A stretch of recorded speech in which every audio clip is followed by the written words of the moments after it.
All right, we are live once again, Wednesday, 1 p.m. I have a special guest today, and I'm really excited about this one. David Wolters is here, tech to my door. I met David, it was 8 months ago now at a surge Wow. event of entrepreneurs, maybe. And you were telling me about, this business that you were in, of installing home automation, right? And you were telling me about the growth of home automation. And maybe we go start with your journey into this, right? We were just talking about that before we came live on the show, but I think it'd be important for people to kind of hear your story, and how you ended up, where you started and how you ended up in home automation. And then from there, we can get into the meaty stuff of, if you were looking into home automation, how do you pick a home hub? What security features are addressed by different devices and stuff. So, Sure. so David, yeah, let's do that. Let's go into, give us an idea of how you got into this. This is Well, a unique situation, right? yeah, it's interesting and exciting for me.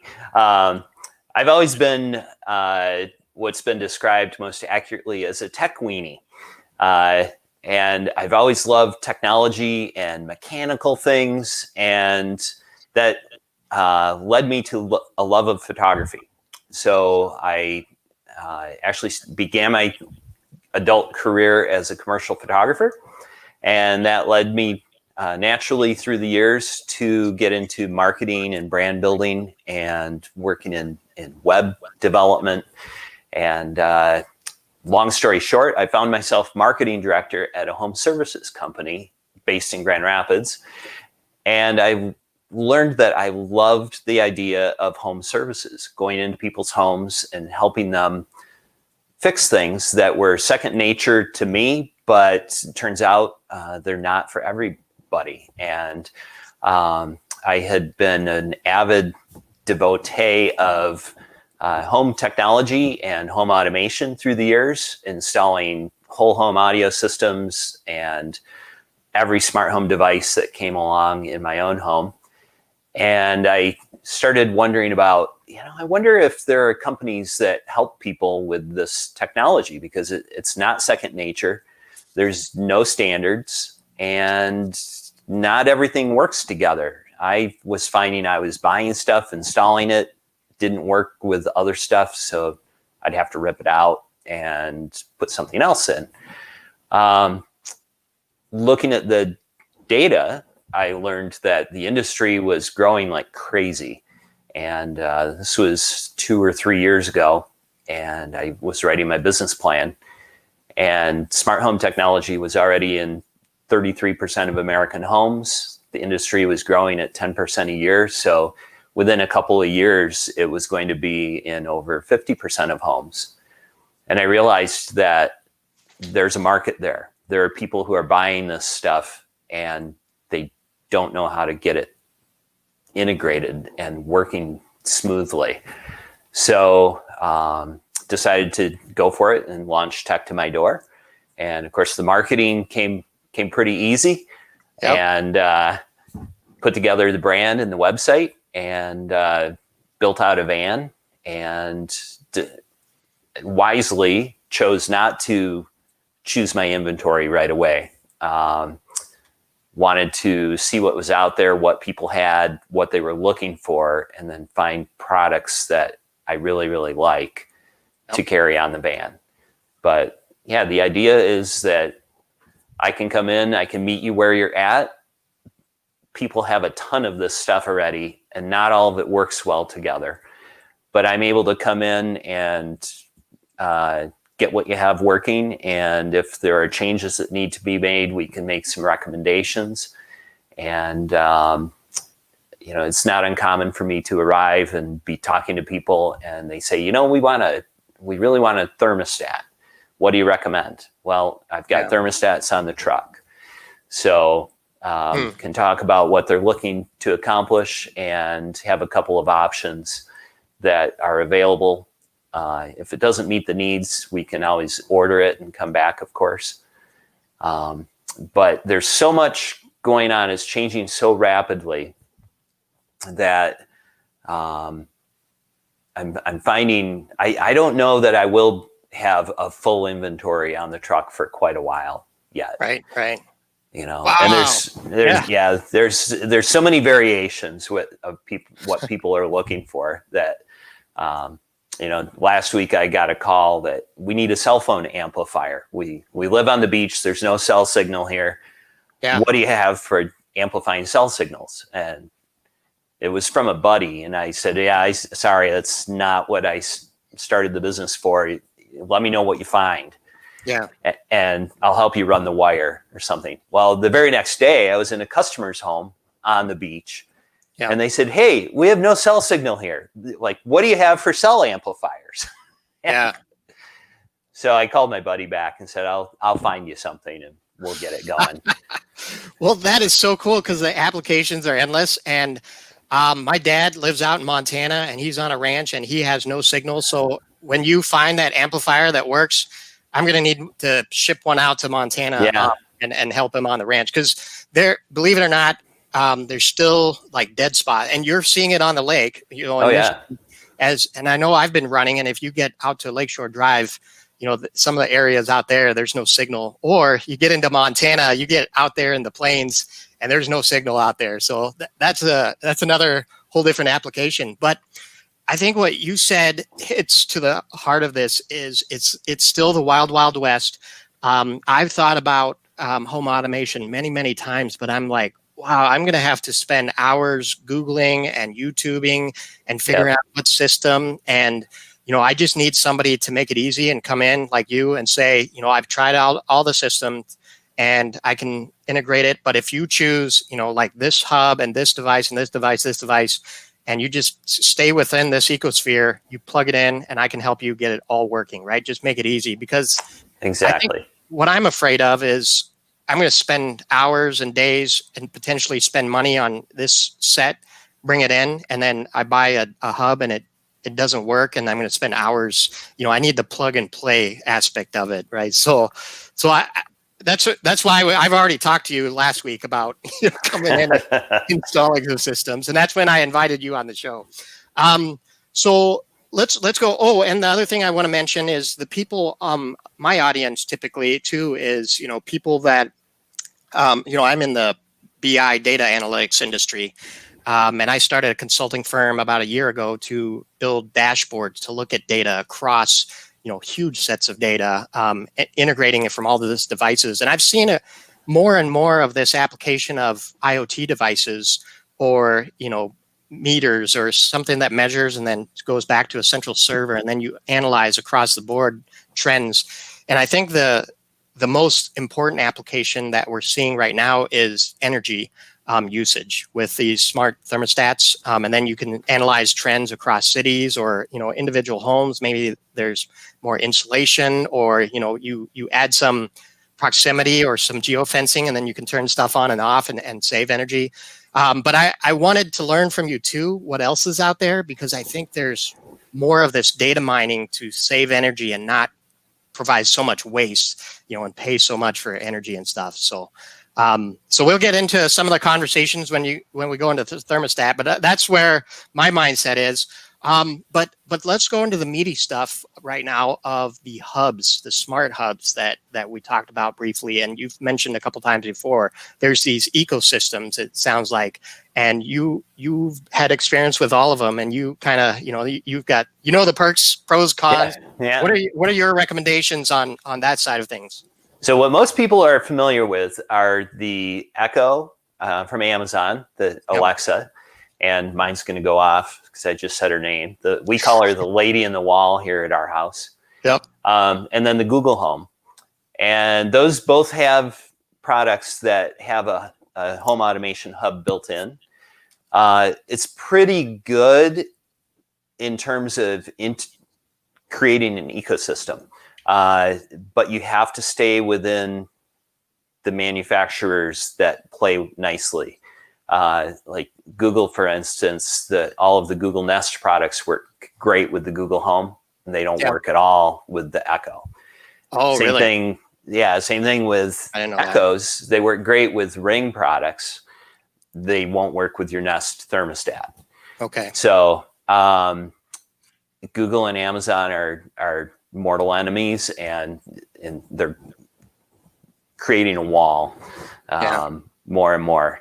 There is a new standard that most of the manufacturers signed up to support, even Apple. Apple's HomeKit has kind of been just this weird thing. It's integrated beautifully into iOS devices, but it doesn't work with hardly anything. And it's kind of the standing joke in the industry is a new product comes out and it says HomeKit support coming in the future. And they all say that, and it never comes.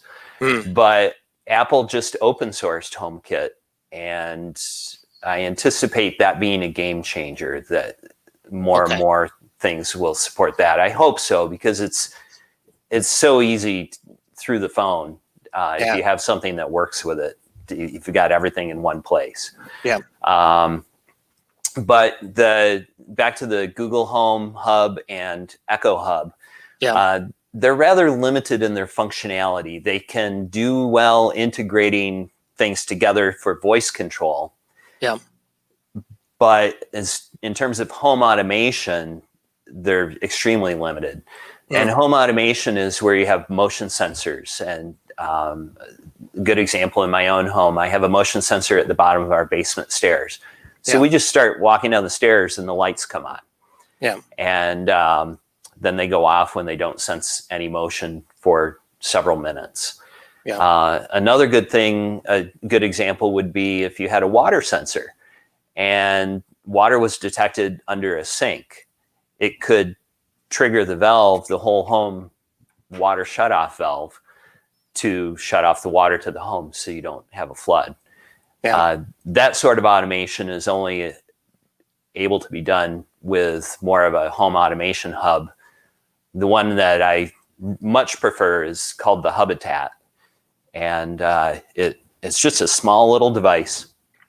Hardly uses any power, but it's extremely powerful. It executes all the commands locally on the device, so it's not dependent on the cloud.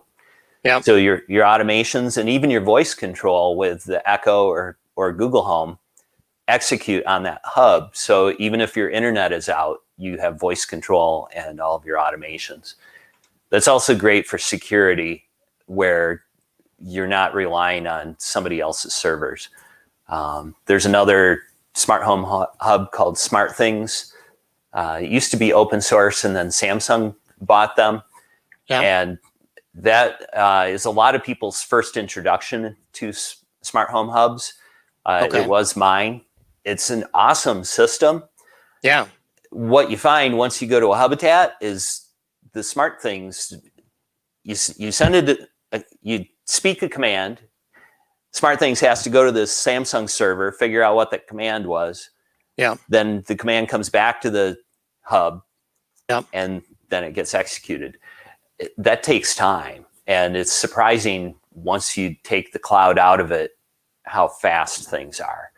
So and that's a Samsung product, and the Hubitat I just brought up, that's its own company, right? That's its own company.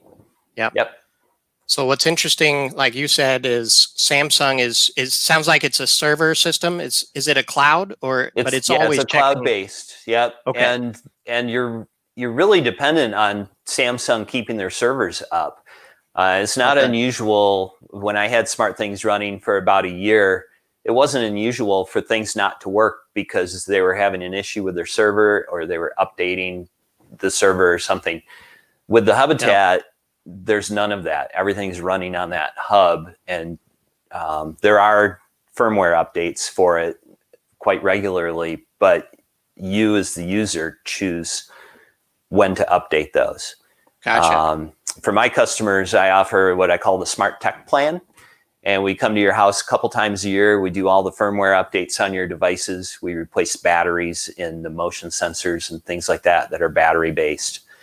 And keep everything running smoothly so that you just don't have to worry about this.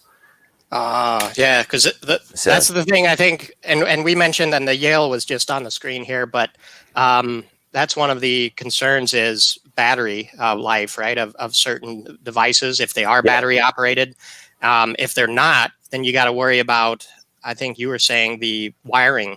But what I didn't know is, you quoted a camera system on the front of my garage, and you're like, garage door openers are up in the attic, and you can port off of that and put a plug in for 120, 150, right, for your camera and stuff. So some things I didn't think about. And then we'll talk a little bit later about you're seeing some new devices, some solar applications, right? That could reduce some of that issue. Problem. I'm pretty excited. A customer found this camera and introduced it to me, and it's solar powered, so it charges during the day, has a battery, and I've been keeping an eye on it for a couple of weeks, and it took a couple days to get fully charged. Yeah. And then I checked it once it was 100%. I checked it the next morning just to see how much it went down overnight, and it only went down to like 95% charge. Wow. Yeah. And it has full pan and tilt. Unfortunately, it won't zoom.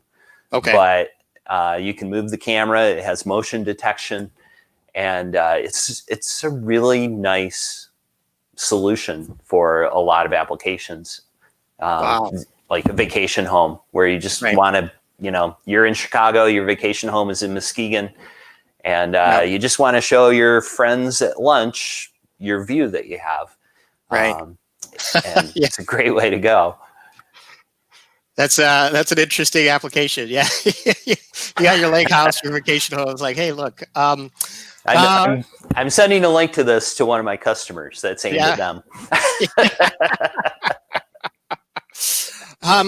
So I was just binge watching, I'm learning a lot about home automation. I don't have much of it installed, but I contacted you because I had, it was some kids in the neighborhood that were ding dong ditching, and they came to the house at 11, woke everybody up. And I was, I put a word out on our community Facebook page, and I was like, hey, did this happen to anybody? And surprisingly, what I was surprised is I didn't realize this, but a lot of the houses had cameras already installed. They're like, oh, no, we didn't. And it seemed to be a deterrent. It seemed like whoever was doing the doorbell ringing, looked for the cameras and was like, well, that house has a camera, so I'm not going to go there, right? So, and then I was binge watching YouTube videos, and there was a guy talking on YouTube, and he's like, the biggest application right now, the biggest need is security, garage door, door locks, and cameras, right? And so I just wanted your take on that. Is that the biggest, do you see a lot of requests for security for cameras and doors, and kind of what's available in those realms, right? Absolutely. My customer who found this solar powered camera, actually, so it's a cottage up north. I'm not going to disclose the location, but his next door neighbor has a grow room. And I learned this while I was installing the camera. The neighbor came over to chat. Great guy, but he said, yeah, I'm surprised that they were trying to get in his garage because I've got a grow room right next door. I think they were confused on where they were trying to break into. But it was a group of people. The power was out up there, and they knew the power was out. And they also knew that this cottage has cameras all over it, and but the garage wasn't covered. Yeah. So they showed up during the power outage and tried to get into the garage. It was the type of garage door opener that has the screw instead of the chain. So they were unable to jimmy that and get the door open. Yeah. And then the neighbor heard, and he came out and scared him away. Yeah. But my customer called and said, hey, I want a camera on the garage, and I don't want the power outage to be an issue. So I found this solar one. I'm going to order it. Can you install it? Right. Sounds great. I want to check that thing out. Right. We also put an uninterruptible power supply on his wired camera system, as well as the cable modem and the router. Yeah. So that I'm not sure. I think he'll probably get 5 or 6 hours out of that. But the power goes out frequently enough up there that this will give him full access to all of his smart home devices, even when the power's out. Amazing. That reminds me, I was just talking to some solar installation companies. It was 3 weeks ago, and they were talking about, and solar is such a great application for this, is they were talking about, I think, hog farms and some of the turkey farms. They have the big fans that blow through, but they can't, those can't go down because the air gets saturated with the dirt and the dust, and the oxygen levels go down because there's so many hogs and turkeys. So they need solar. Solar is a good application, or battery backup is because they can't be down without power. So they typically have, it's and that uninterruptible. And so you install those too, and now there's an application. And every time we have a storm, if the power goes out, you're talking. There's some applications for solar to fix some of that now. So very interesting. Yeah. Yeah. And there are backup systems for your internet as well. That if your internet goes out, it will switch over to the LTE network. Oh, right. So you'll still have your internet up. So that's so funny because I don't know. I think it's where we are along the lakeshore. Like the storms come through and knock out power, and it happens, once a year. And then you're like, well, I got to check the outage maps. And you go, and if you're on Wi-Fi, you're like, I can't. Can't. So then you got to switch over to okay. So now there's systems that automate that, detect the outage, and then jump into the other one so you can have all your data. So people are thinking so far ahead. The one thing I wanted to bring up. Oh, go ahead. It's pretty critical when you have say you have an Airbnb or a vacation home. Yeah, you need access to the devices, especially during a storm. I think it's pretty critical that you be able to at least have LTE signal, and of course with 5G coming along, it's only going to get better. But to have a storm come through and be, say, I have customers who live in Seattle and have vacation homes here or Airbnbs that they own. Yeah. They want to know that their investment property is okay. And, but again, my smart tech plan, that's part of it, is they can call and say, hey, can you run over and take a look at the house? Wow. But now that brings me back to, so you're installing the uninterruptible power supplies, and then all these people on the lakeshore, they could lose internet, or they may not have internet. Like these cell phone signal extenders could be more important in the future, as you install more of these power. Right. So we're seeing the integration of this into your business. One of those things that I didn't start this business to help sell signals, and wait, it's actually, it's part of it. It's really important. Wow. I wanted to jump back too. So when we were talking about hubs and systems, there's a few companies out there that were thinking ahead a little bit. I think you said the Yale door locks. You can plug in modules, I think, right, to adapt and go into different systems. But there's some limitations with that. I think with door locks, where do you get your power, right? So maybe talk a little bit about your experience with the Yale, and have you switched out those systems? So I really like the Yale system, the one that you showed that has the capacitive touch screen for the code entry. The reason I like it is because on the bottom, right where the blue bar is, so you can't see it, but on the bottom, and you can't see it when you look at the lock, but there are two little buttons for a 9-volt battery. So say you go on vacation and you come home and you have to get in your front door because the power's out and your garage door won't open, and you go and lo and behold, the battery's died on the smart lock. Yeah. You can run to any grocery store, buy a 9-volt battery, hold it against there, and that will power it so you can enter the code and get in. Interesting. So I'm trying to bring up, so that you said there's a little module at the bottom? Yeah, it's not really a module. It's hidden underneath the lip. On the bottom of that touchpad. There are two little tabs that you can hold a 9-volt battery against, and it will power it in an emergency situation if the batteries go out. Okay. I use the lithium AA's, and I'm finding in my own home, we get about 6 months of use out of those. Okay. Which is kind of startling how quickly those are draining, because those hold a lot of juice. Yeah. But it's a nice lock. We really like it. We can create a code for the dog sitter that we can activate and deactivate.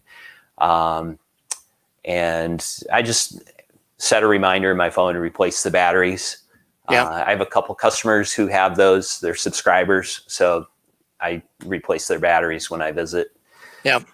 That particular lock, the module that I recommend is the Smart Lock by August module.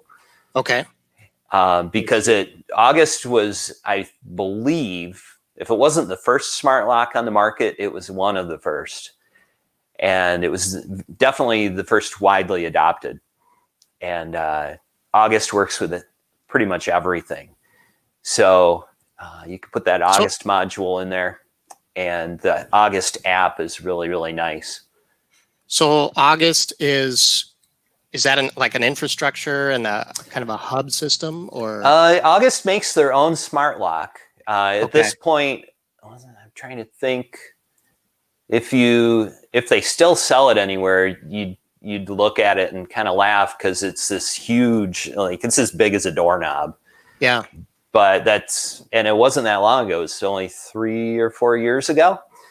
But that was where things was this big thing with the motor, and August kind of set the stage with that. So, but now they make a system where you can. I don't know how they're they must be licensing the technology and the standard to other companies. So like Yale is licensing that, has Yale by August in it.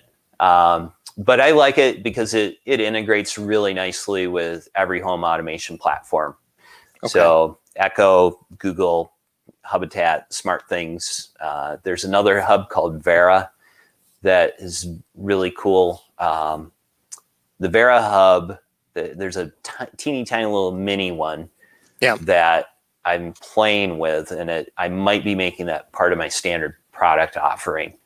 It's really affordable, really powerful, and really small. But it can only support like up to 50 smart devices. So it's a really good entry point. Some people will never exceed that. And so that's kind of a hub system too, a Vera hub. Yep. Okay. Yep. So, and you said the limitation is 50. So it might be a good starter one to get into. Exactly.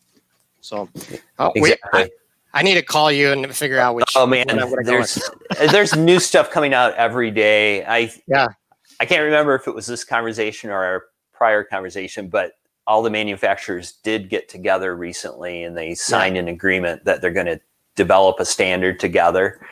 So things will be more interoperable. I look forward to that. Until then, it's the Wild West. Right. But I think everybody sees it's in everybody's best interest to make it work together. So right now, everything in your truck, what's your biggest seller? Is there is it Habitat, or is it Amazon, or are people going with the brand names because they know Google Home Hub, or? I think the Amazon Echo is slightly more popular than the Google Home at this point.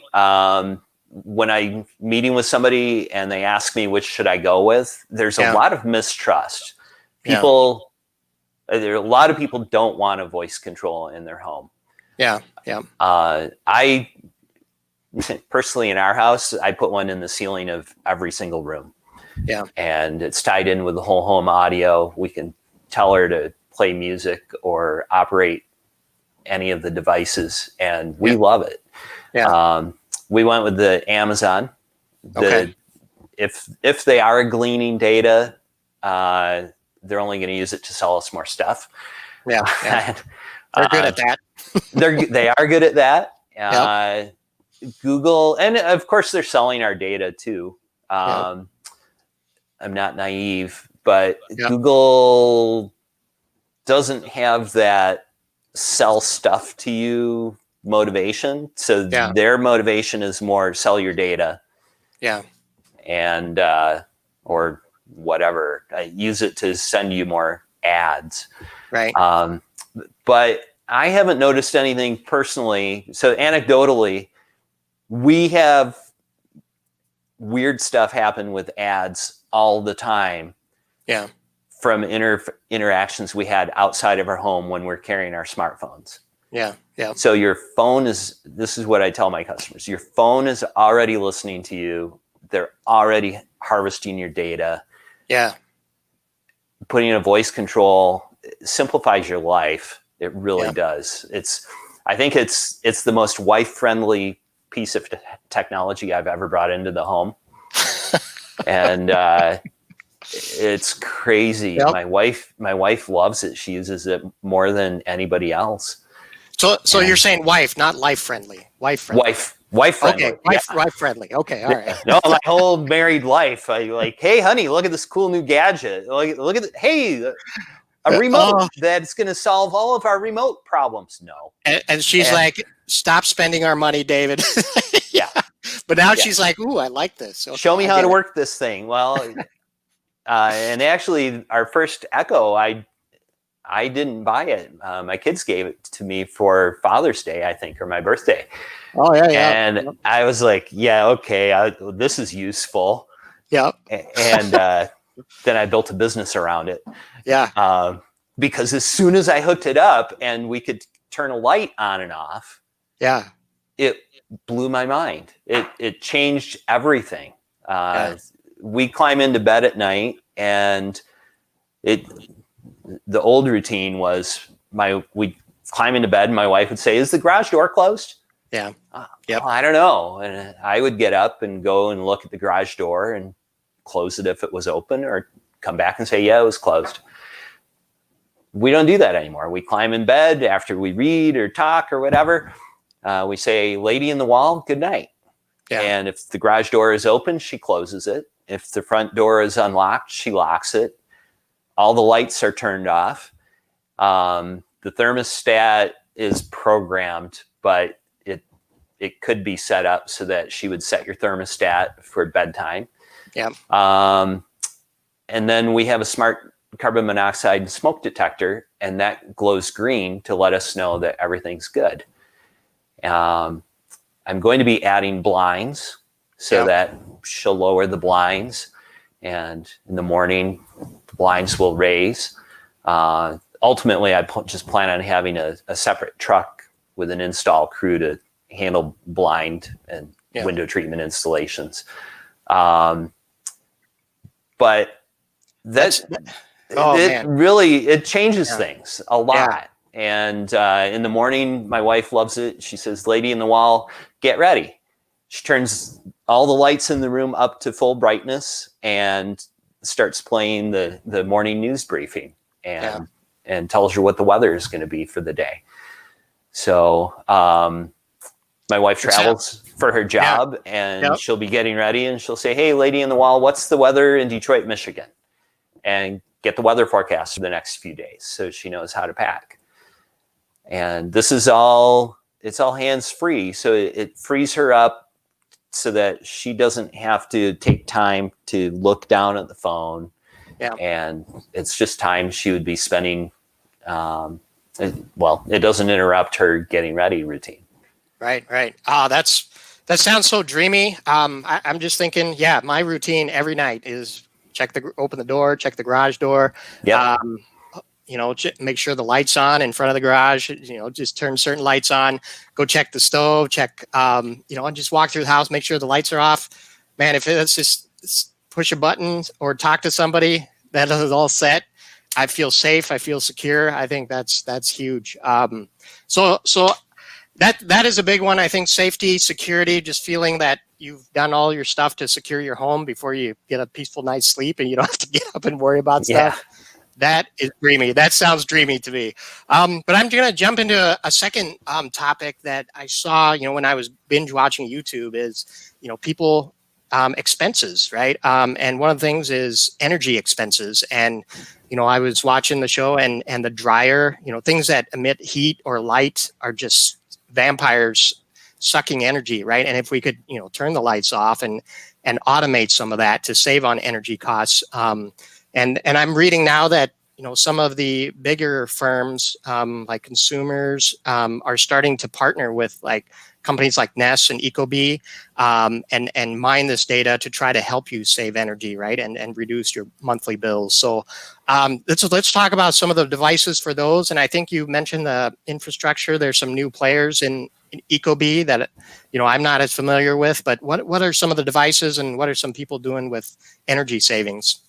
Yeah, so the original smart thermostat was the Nest, yep. And Tony Fadell from Apple had the idea, and at the time everybody was like, thermostat, yeah, that's really something that needs to be redesigned.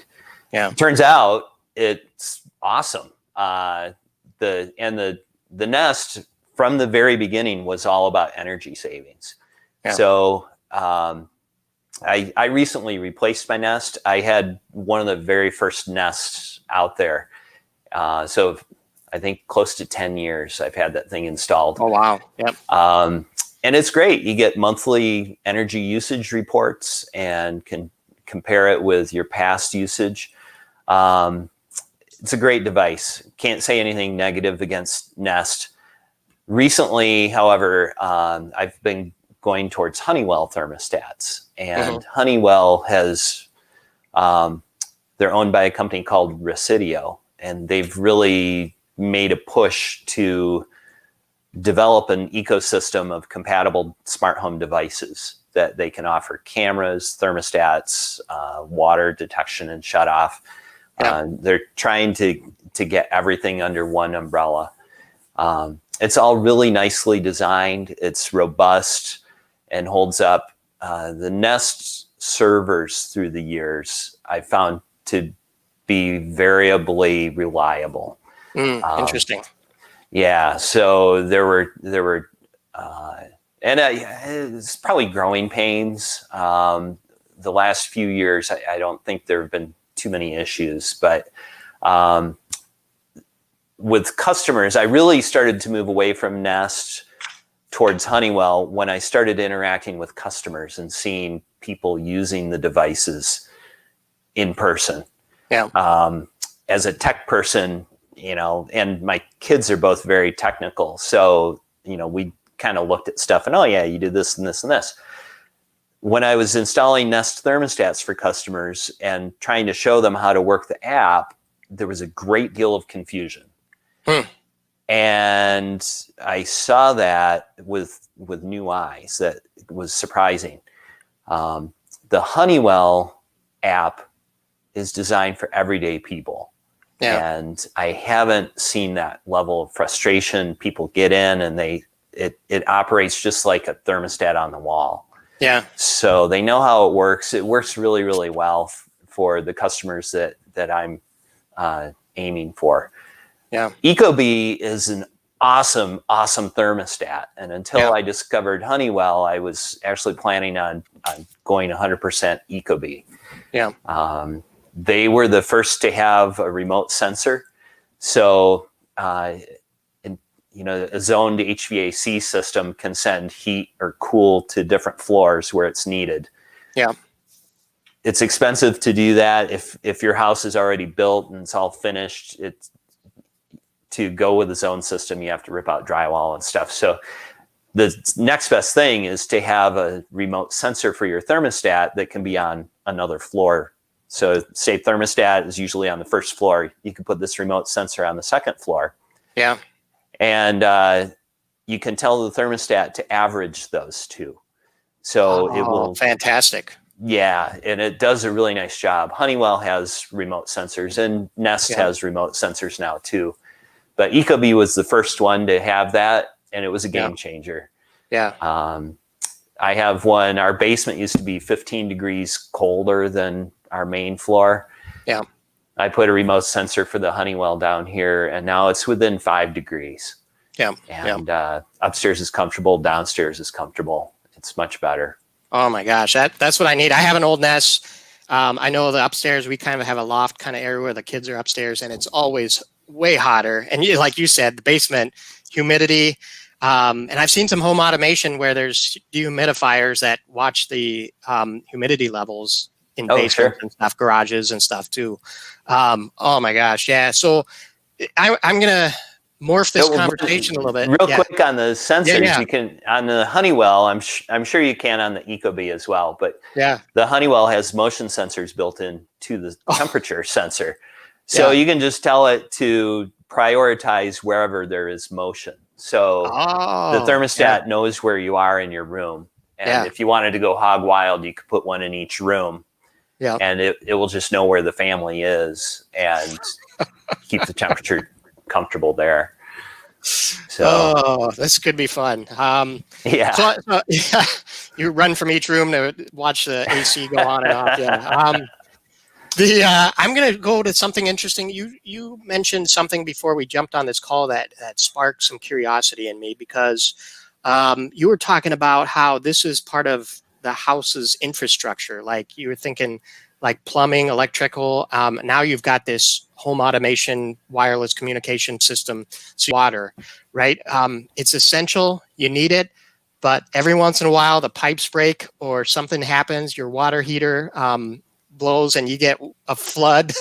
And I just want to tell you the story that we talked about is my first home, I didn't know anything about houses, washers, dryers, and there was the washer and dryer were up on the second floor. We had the tray and everything. We knew we had to get a tray in case it leaked, but I didn't know that discharge hose to put it into the pipe deep and potentially put a twist tie or hold that in.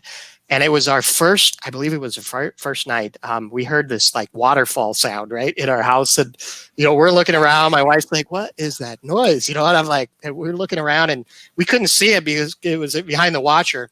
And the next morning we're sitting at breakfast and she asked me, she's like, do you think anything happened? What was that waterfall noise? And I looked up, I was sitting at the island and I looked up and we had fluorescent lights and there was a fixture or the cover for the lighting. And I looked and there were 2 latches that had popped off and 2 holding on one end, and it was kind of crooked hanging from the wall. And there was about 4 cups of water in this, and it was ready to fall and just shatter and water go everywhere. So I understand, and we, and I think there's some home automation solutions that you're aware of. So let's talk about that. And then, maybe we'll segue into automatic sprinklers too. I have an Orbit. Yeah, those are fun. And my grass has never been greener because of the sand in this area. Before I was like, I can't get enough water, but now it tracks the rain, it tracks the soil. I enter how much sand, what type of soil type, and the grass is perfectly green now. So, but yeah, before we go into that, talk about your experience with water leak sensors. Yeah, so we have some friends whose son and daughter-in-law are new homeowners, and they left the house for 90 minutes and came home to a flood. One of the upstairs pipes had burst, and it destroyed all the kitchen cabinets, the hardwood flooring in the kitchen. I think there was 6 inches of water in the basement. The damage on every level of the home, and drywall and wiring had to be redone. They were out of the house for 3 or 4 months, and he fortunately works for a builder. But even with that connection, they were displaced, and with a young baby and another baby on the way who was born in the middle of it. Wow. It was in the middle of the pandemic. So they moved in with mom and dad, and there were a lot of uncertainties there. It was unpleasant, and it made me realize that was not the first I had heard of that. And so I started looking around for smart home solutions, and I found a product called WaterCop. And so I'm a WaterCop dealer. It's a whole home water shutoff valve that integrates with the Hubitat. So you can place, they're called Z-Wave. The Z-Wave is a smart home protocol. Yeah. You can place Z-Wave water detectors in key areas that are likely to leak. So by your washer and dryer, because those, the discharge hose, it wouldn't have helped with that, but the hot water hose in particular going to your washer is those get corroded with time, and those break. And that's the most frequent source of leaks. But under bathroom sinks, kitchen sinks, next to toilets, you can place water sensors. They all hook up to the Hubitat.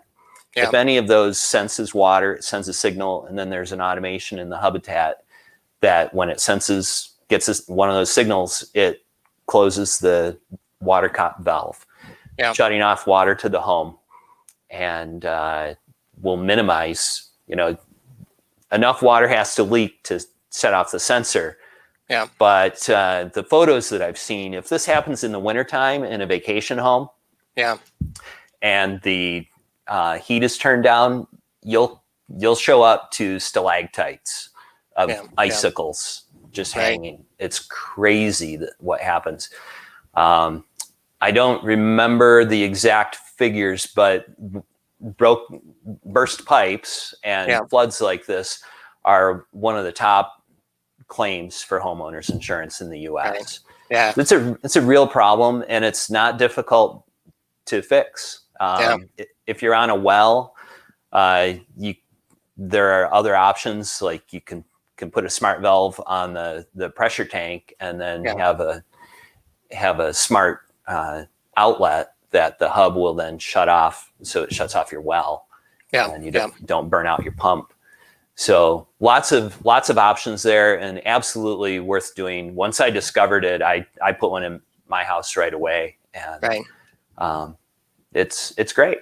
I'm a big, after that happened to us, the first week we were in that house, brand new house, straight out of college, I'm like, we need to, we bought a sensor at the time, but it wasn't tied to, it was an early sensor. This was back in 2001, and it just detected it, and it gave off an alarm. I think it would just, test for conductivity of water between 2 points of contact, and it said, hey, we got a leak.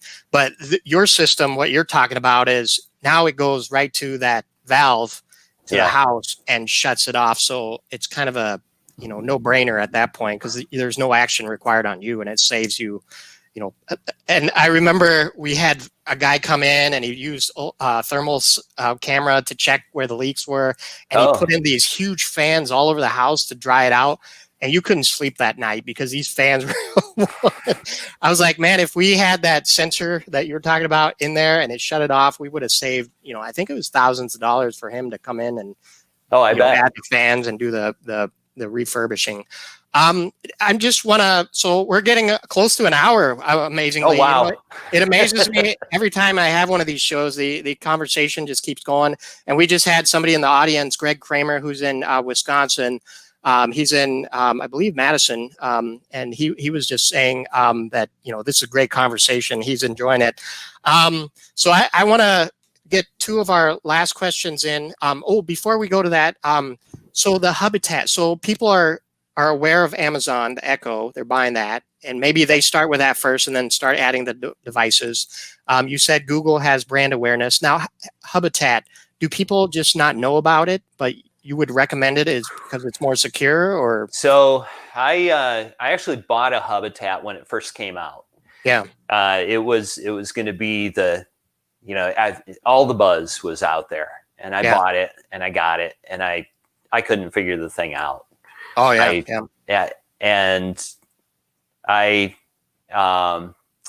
looking back on it, it's really funny because it sat and it sat and it sat, and I already had Echoes hooked up and a lot of smart devices in the house that were working great.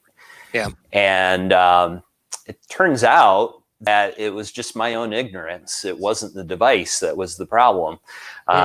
But the learning curve was incredibly steep. And what it took was for me to get a SmartThings hub and start playing with that that the barrier of entry there is lower. The learning curve is easy. Yeah. So I learned the fundamentals with that, and then I was like, I wonder, I'd dust off the Hubitat and see what that's about, see how it compares. Right. Yeah. Hooked it up, and it all made sense then because I had learned the concepts. Gotcha. That I needed to know. And once that was hooked up, it was like, I've never looked back. Like, oh my gosh, this is so much faster and better. And I think they're 2 or 3 versions in now. They've got the product pretty well refined. The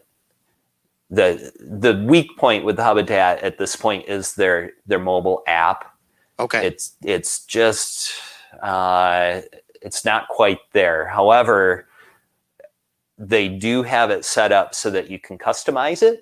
Mm-hmm. Being a web developer, I've done a fair amount of customizing on the app so that I'm able to add code to my customers' Hubitats that make the mobile app actually beautiful and user-friendly. Gotcha. So it's extremely powerful. Yeah. But it was made by a group of engineers. I'm an engineer. I don't know how that goes. The UI is terrible. You'd be fine if your smart home app was a spreadsheet, right? I would love that. I would love that. Right. That'd be beautiful. The rest of us want some pretty icons that, the light comes on when you turn the light on, and maybe a nice picture on the background, or something that when you rotate it rescales. Yeah. So the UI's got some work. So is the Hubitat like a replacement for an Echo or a Google Home Hub, or is it? It works. Can it sit in between? It complements it. Okay. So you can get into smart home devices, and that was a big part of my learning curve, was understanding that, because I already had everything working with the Echo. Yeah. And I was bringing this thing in, and I was like, wait, it's just doing the same thing that I'm already doing. Right. I don't get it. Well, the way I was doing it was dependent on the cloud. So my Echo was communicating with Amazon servers that would then communicate with Lutron's servers that would then communicate with the switch in my wall. Oh, wow. So multiple hops. It worked. It wasn't very fast, but it was reliable, and the Lutron switches were pretty awesome. Yeah. The Hubitat, now my Echo communicates with the Hubitat. Okay. And then the Hubitat says, oh, the Echo wants me to turn on this switch. And I've ditched all my Lutron and private label switches for Z-Wave switches. Yeah. Z-Wave is it's an open source protocol that's standardized. Yeah. So the Hubitat can just communicate directly with the Z-Wave switch. So everything happens within my home. Yeah. It can't be hacked. And even the control panel for the Hubitat to get in the back end, they purposely, you can't change things if you're out of the home. Gotcha. You have to be on the same network. Right. So that's huge with data security, and people love that. So that's fascinating. So so we got to jump. We're running out of time. But just touch base on the rain, the sprinkling systems. So I have an Orbit beehive. I think I bought it at Lowe's about a year ago.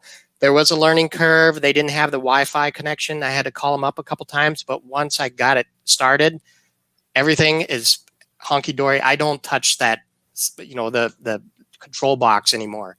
Like, it just goes. I love it. But what are some other systems you've seen? Same thing here. Yeah. I use the Ratio system, which was it was one of the first on the market.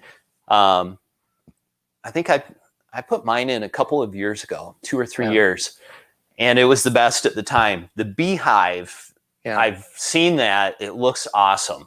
Yeah. That's relatively recent, and Orbit did a really nice job of looking what everybody else was doing and then taking what they liked and doing it a little bit better, and what everybody else was doing wrong, they just avoided that. Oh, gotcha. That's a great product. And what I like about my Ratio is it has micro forecasts, so it's very, very specific to my latitude and longitude. Yeah. And it watches the rain. So same thing here. My lawn, it's a little bit sandy. It's always been a struggle. Whoever put our sprinkling system in, we were the third owner of the home. Yeah. They instead of having the heads overlap, the tips of the spray overlap.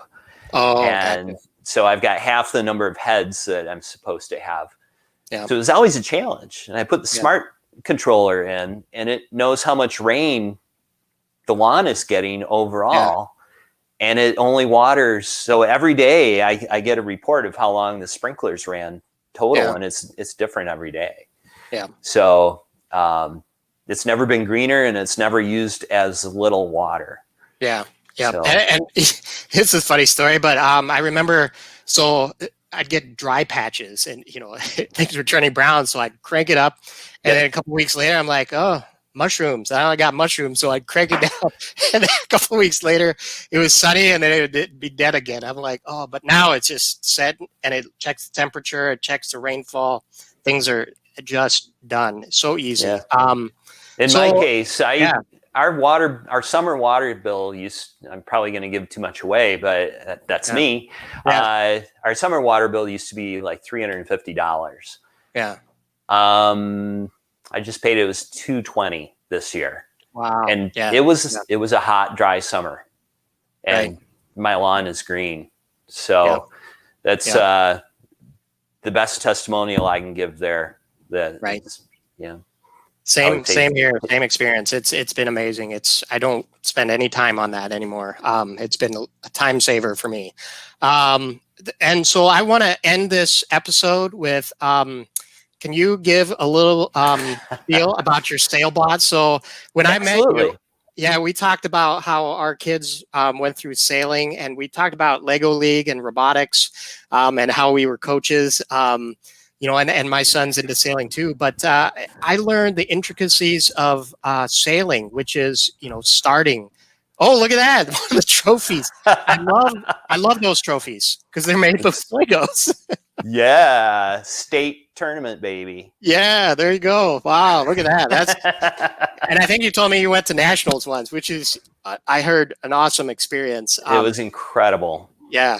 So if anybody out there is listening, you want to get your kids involved in a phenomenal program, it's First Lego League. And the Lego part is kind of not representative of the whole thing, because your kids will learn persistence, they'll learn presentation skills, problem solving. I don't know how to explain it, David, in a good way, but our robot always kicked butt, and it always had googly eyes on it. And it was funny. The kids, the robot needs eyes. Yeah. So our robots always had eyes, and the robot always did great. The programming was top notch. Yeah. That was my big push, was teach the kids a structured programming language, because that requires them to develop a problem solving mindset and break problems down into step by step. Yeah. So if you have that, you can do anything. Yeah. So but I'm so proud of this trophy in particular, because it was not for the robot. It was for the Innovative Solution Award. Yeah. Because as you know, there's a research project that goes along with the robot challenge. Yeah. This particular year, and this is ironic right now, the water levels were at record lows. Yeah. And my kids looked at problems in their community, and the problem that they identified and latched onto was that the freighters were unable to enter Muskegon Lake to deliver their payloads because the water was too shallow.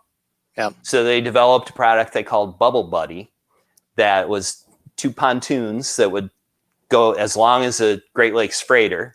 Yeah. And they would submerge with big straps and go next to the freighter, and then inflate and raise it up. And they calculated, I think it raised it up 2.5 feet. Yeah. And that was enough to get any freighter on the Great Lakes in any port at that time. Oh. And they made a prototype with PVC Yep. pipe and everything and a Lego boat. Yep.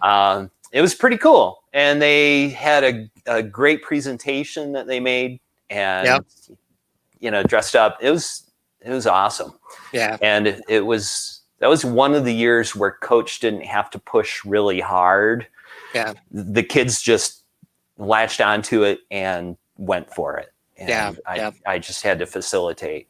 Yep. So yeah, Lego League is just a phenomenal program, and we should probably just do one of these shows. We should. On Lego League and some of the solutions and some of the amazing things that the kids get to do. Because the other thing is they program an autonomous Lego robot, which, you know, I tell people that and they're like, autonomous, and it goes around and does things by itself, and it uses a gyro and a color sensor. And I was like, yes, the kids, you know, they're 10, 12, 13, you know, and they're programming autonomous robots. It's such an incredible program. But yeah, let's jump to, you've got some show and tell. So my kids aged out of Lego League and got into competitive sailing. And instead of being smart and starting a first Lego robot or a first robotics team for high school students, I had met a bunch of new friends who were sailing parents. And I said, hey, anybody want to start a high school sailing team? So we did. And so we did. it's been buy a fleet of sailboats, power boats, you know, it's been a journey. It's awesome. Yeah. We've met, like, I think every year there are about 24 kids on the team from Spring Lake High School. Yeah. And a great group of kids. And it's a team that appeals to kids who maybe aren't drawn to other sports that involve a ball. Yeah. So it's great. It teaches teamwork and camaraderie, and same thing with Lego League, gracious competition. Because sailing is one of the sports that when you're on the water, the gloves are off, you're racing, but then you get off the water and you're all hanging out, you know, at the same place, and you're all friends, and then you see each other skiing all winter too. So you want to be gracious competitors. Right. But anyway, so starting the sailing team, I found myself coaching and got tired of blowing the whistle all the time to start the races. And my son, our oldest, he took Lego League to heart and started developing smartphone apps in high school. And I said, hey, got a challenge for you. How about you develop an app that can start sailboat races, and I'll make some hardware, an air horn. Yeah. And at the time, iPhones still had headphone jacks. Yeah. So I said, how about I make a thing, we plug into the headphone jack, and you can send an audio signal to that, and I'll figure out some kind of relay to hook up to the horn. So when it senses the audio signal, it fires off the horn. Yeah. So he surprisingly said, that sounds good, I'll do that. And put an app together. Yeah. And I put my hardware together, and we used it. That was over the winter. We used it that spring season, and it worked great. Yeah. And I was like, wow, this is cool. It's so much easier than blowing the whistle. Yeah. Yep. However, that wire was always going across the boat right where I had to be. Mm-hmm. So, you know, it's kids in boats. So there's a fair amount of drama and, you know, tipping over and onto the coach boat stuff. So, you know, there's a lot of movement around the coach boat, and it's a miracle I didn't lose a phone over the side. So over the summer, I said, hey, how about we make the thing Bluetooth? Yeah. So my son, again, took it to heart, and that was between his junior and senior year. So he was working on college applications. Yep. And he said, you know, it'd probably be good to be able to put down that I know how to make circuit boards. So he got on YouTube and learned how to make circuit boards. And cool. He designed a little board with a a microprocessor on board, and Bluetooth connection. So came up with a Bluetooth version, and then I worked on the product design, and we have a PVC fence post as the body, and mahogany end caps to make it nautical. Inside there's a 12-volt sealed lead acid battery. We purposely avoid lithium because me being a brand builder, shortly after this was completed and working, I put a website together and put them up for sale, and San Diego Yacht Club bought one after the site was live for 2 weeks. And they're still using it. They love it. Oh, cool. That was 5 or 6 years ago at this point. Since then, we've shipped these all over the world. Lead acid, sealed lead acid is no problem to ship. Lithium would be a problem to ship. So, gotcha. Interesting. So, and also the lead acid battery that we use, it's available anywhere in the world. If it dies, somebody with some rudimentary handy skills can replace the battery. Gotcha. But I haven't found that to be an issue, actually, surprisingly. I have not had one come back for a dead battery. But yeah, this has a little power button, and then it connects to the app on the phone. And starts your sailboat race. We have 3 versions now. This is the Sailbot Classic, and then I have a Sailbot Sport that I introduced about 9 months ago. That is a little more water resistant. It's my favorite because it's actually in a Pelican box. So it's water resistant, easy to carry, and much easier to manufacture than this. Let me so is there a website? Yes, sailbotstarter.com. Sailbot Starter. And I had to learn all about the starting process, which was interesting because I didn't realize, there was the, 3 minutes, I think, 3-minute warning. There's a series of blows. There's slow, and then it goes to 2 minutes, and then there's a sequence. And then right at the start, it's a real fast, burr, burr, burr, burr, burr, and then everybody starts off. And I was like, wow, how, and there's always a person with a horn or a whistle with a timer, and you automated it, which is very fitting because now you're in the home automation business. So, so I just want to put it up there. That was a cool story. You've got is this it right here? This is it. Yep. All right. So, so there it is right now. You can buy now from that website. Yeah. So awesome if you click, story. if you click to buy now, you can actually see the Sailbot Sport. Oh, there it is. The one on the right there. The Pelican. Okay. Yep. Yep. And so look at that. It sounds like you got a new logo, that little robot guy on there. Yeah. So the Sport is the same innards, but just different packaging. The Classic is, I think there's 14 holes or something that I have to drill in the case. Gotcha. As well as make those wooden end caps. And I was tired of spending my time in the workshop, so came up with this Sport design. And it turns out customers love the Sport. Yeah, I do like the look too of the Classic. It's the mahogany is a nice touch there. So yeah, it's my son fought it tooth and nail. He did not want a different design. He was like, "No, Dad, the Sailbot looks like an Apple product. Don't mess with it." But now he's used the Sport a couple of times, and he's like, "Oh yeah, it's nice. It's easy to carry on and off the boat." Gotcha. But we've sold those all over the world. We have customers in New Zealand and Australia, Belgium.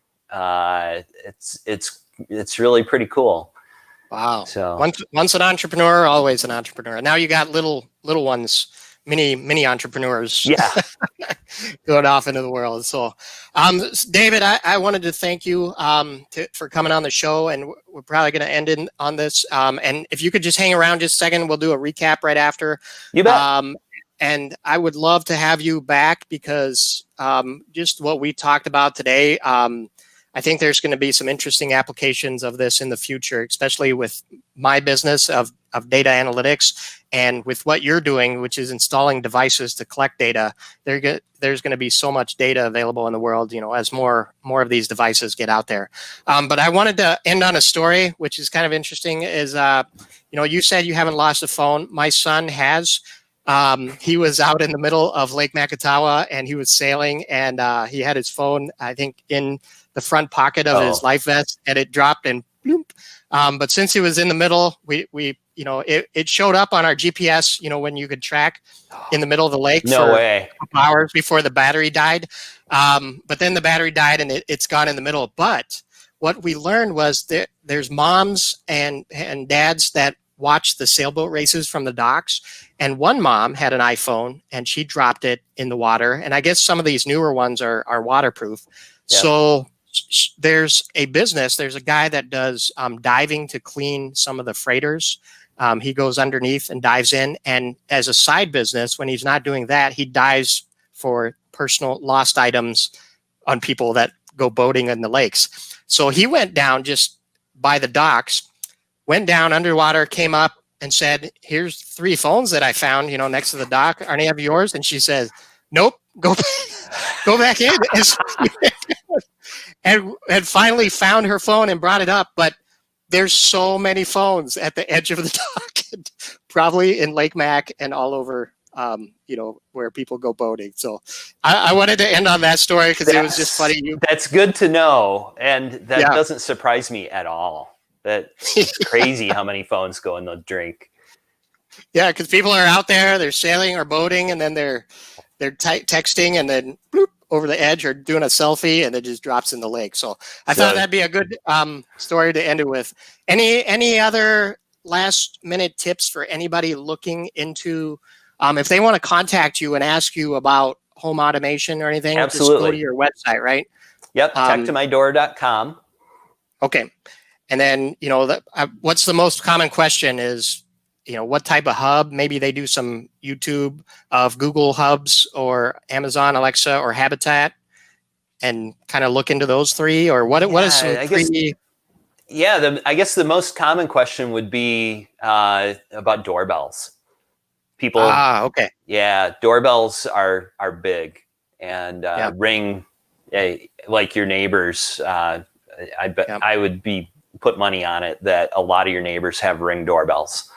It's the first one to market, introduce people to the concept. It's a great doorbell. There's tons of options out there now, but it seems to be that seems to be the entry point for most people with smart home products is the doorbell.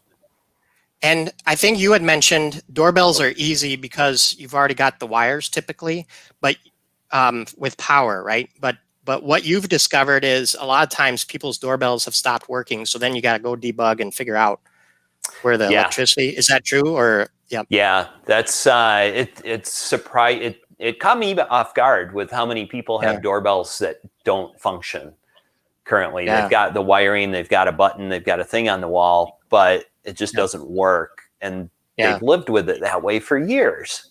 And then they hear about a video doorbell and they want it. So I wind up crawling all over the house to figure out why that's not working. It's crazy, the number of different things. Right. But then I think there was a period of time in the late 2000s where builders just put in battery powered doorbells, and that was the standard thing. Yeah, just keep it cheap, no wires, a battery and the button on the front porch, and then a thing on the wall. So it's not uncommon in newer homes, say 10, 15 years old, for there not to be a wire. And I've got to figure out how to fish the wire and hide things. So gotcha. Interesting. Went to one home, it's an absolutely beautiful home. Built about 2000, had a wired doorbell, and there was power to it. And I thought, this is going to be great. And I went out, and the wire next to the door didn't work. Like, what's going on? And after spending hours trying to debug, the homeowner said, "Oh, that's right. We had kind of a standard front door, so we had to Home Depot install a new front door for us. And they come Oh, with, the side lights, and it's all one unit that leans in. yeah. So when the Home Depot installers installed that, they just cut off the doorbell wire and stuck in the new door and left. Oh, yeah. So fished a wire. Yep. Got it all working again. So yeah, no, that's what we're here for, is to fish wires. Yep. These are awesome stories you would never know unless you were in the home automation install business. So thank you so much, David. Hey, thanks, I would love to have you back. Yep. So hang on just a second.